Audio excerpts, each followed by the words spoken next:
दिल्ली के जवाहरलाल नेहरू विश्वविद्यालय यानी जेएनयू में आज छात्र राजनीति का सबसे अहम और बड़ा दिन रहा। दरअसल जेएनयू एसयू चुनाव के लिए सुबह 9 बजे से शाम 5:30 बजे तक 2 पालियों में मतदान संपन्न हुआ, तो वहीं विश्वविद्यालय परिसर में सुरक्षा के सख्त इंतजाम रखे गए थे।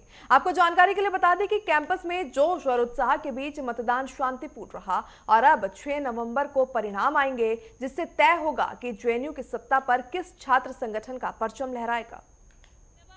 नेहरू विश्वविद्यालय छात्र संघ का आज सबसे बड़ा दिन है, क्योंकि आज वहां पे छात्र संघ का चुनाव है।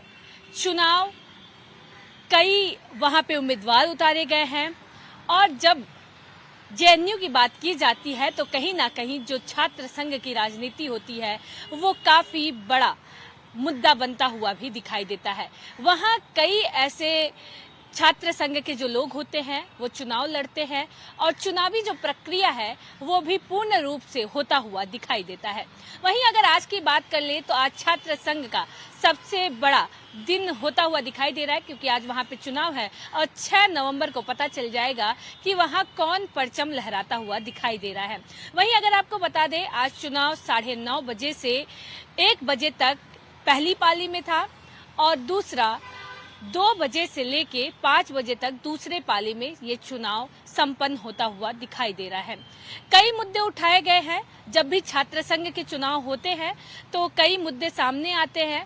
हालांकि जिस तरीके से अभी डूसू में जो चुनाव हुए उसके भी परिणाम नतीजे को देखा गया, एबीवीपी कहीं ना कहीं उसमें हिस्सेदारी बनाती हुई दिखाई दी और जेएनयू में भी कहीं ना कहीं एबीवीपी के जो प्रत्याशी उतारे गए हैं वो अपना परचम लहराते हुए कहीं ना कहीं दिखाई दे रहे हैं। हालांकि अभी स्पष्ट होगा 6 नवंबर को कि कौन इस बार जेएनयू की सीट पे सत्ता काबिज करता है।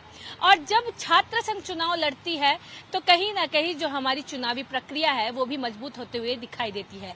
वहीं अगर सुरक्षा व्यवस्था की बात कर ले तो अर्धसैनिक जो वहां पे हैं मुस्तैद किए गए हैं। सुबह से ही वहां पे जो सैनिक बल है वो तैयार है और कोई भी अनहोनी ना हो उसको लेकर लगातार चाक चौबंद तरीके से प्रक्रिया जो है वो शुरू कर दी गई है।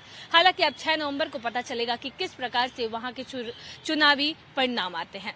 कैमरामैन गौरव के साथ मैं पल्लवी श्रीवास्तव, नई दिल्ली।